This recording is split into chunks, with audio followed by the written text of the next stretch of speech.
Dahil malapit na mga bossing ko ang 2025, tuturuan ko po kayo mga bossing ko kung ano ang pinaka-the best na dapat ay ilalagay ninyo sa lahat ng pintuan po ninyo para tuloy-tuloy ang pasok ng swerte. Para sa ganon, mas maging magaan yung daloy ng swerte lalo na sa pera. Bukod sa inyong pagiging masipag at matyaga, mainam na subukan nyo po ito upang sa ganon, kung ano man po yung mga darating pang kamalasan, ito ay kaagad nitong maitataboy. At kung kayo po ay isa sa maraming mga pangarap sa buhay, dagdagan nyo ng pampaswerte ang buhay po ninyo upang sa ganon, higit ka na maka-attract ng swerte. Para sa 2025, kung napakarami mong pagsubok na pinagdaanan ngayon 2024, ay mababago-bago naman ang takbo ng ating pamumuhay sa darating na 2025. Every year, ginagawa ko po ito mga bossing. At napaka-epektibo naman po nito talaga mga bossing ko. Ito po mga bossing ko, ang mga kailangan po natin, dapat lahat ng pintuan ninyo ay masabitan po ninyo. Ang mga kailangan natin mga bossing ko ay syempre pambalot. Kailangan mo na marami-raming pambalot lalo na kung marami kang pintuan mga bossing.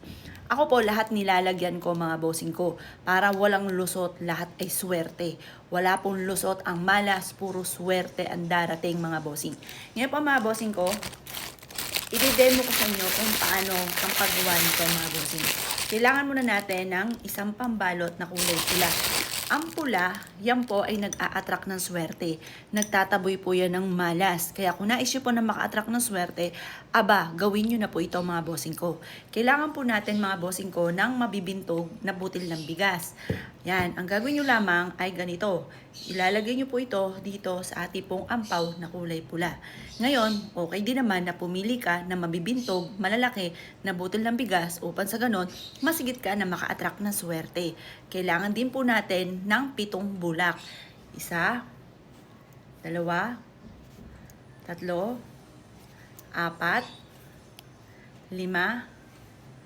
6,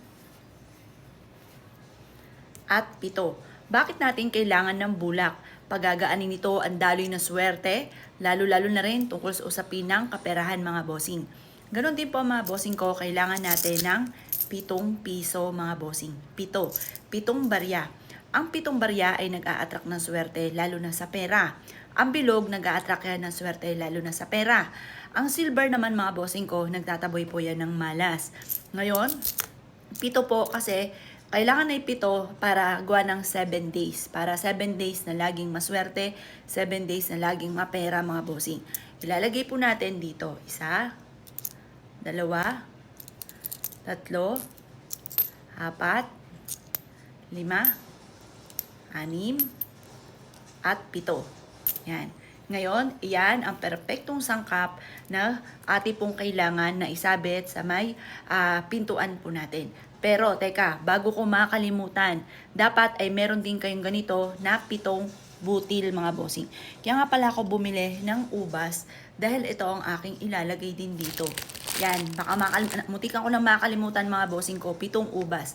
Ang ubas ay para sa kasaganahan. Kaya wag na wag ka magpapawala ng ubas sa may pintuan ninyo. 7 rin po kasi 7 days. 1, 2, 3, 4, 5, 6, 7. Yan, munti ko pa makalimutan. 7. Yan, ganyan mga bossing. Siksik-liglig at umaapot. Napakaraming blessing ang darating sa araw-araw mga bossing. Ngayon, i-wish po natin dito. Ito ay simula na ng aking tagumpay. Maraming pera ang darating sa akin sa darating na 2025. Hindi na ako mangungutang. Lahat ng mga pangarap ko ay matutupad. Tapos mga bossing ko, isabit nyo lamang po ito sa inyo pong main door at ang dulot nito ay napakaswerte. Proven po ito at every year ay ginagawa ko po ito mga bossing. At ako mismo magpapatotoo sa dami ng mga blessing na dumarating. Kaya kung ikaw ay na-issue rin po na maraming blessing na dumating ngayon darating na 2025, huwag ka na magpatumpik-tumpik pa, gawin nyo na po ito. Mga 1 week before, or kaya sa mismong araw ng 31, gawin niyo po ito at kailangan sa mismong A1 ay nakasabit na po siya sa lahat ng pintuan po ninyo. Asya mga boss, kung gagawin niyo po ito, good luck po sa inyo po lahat.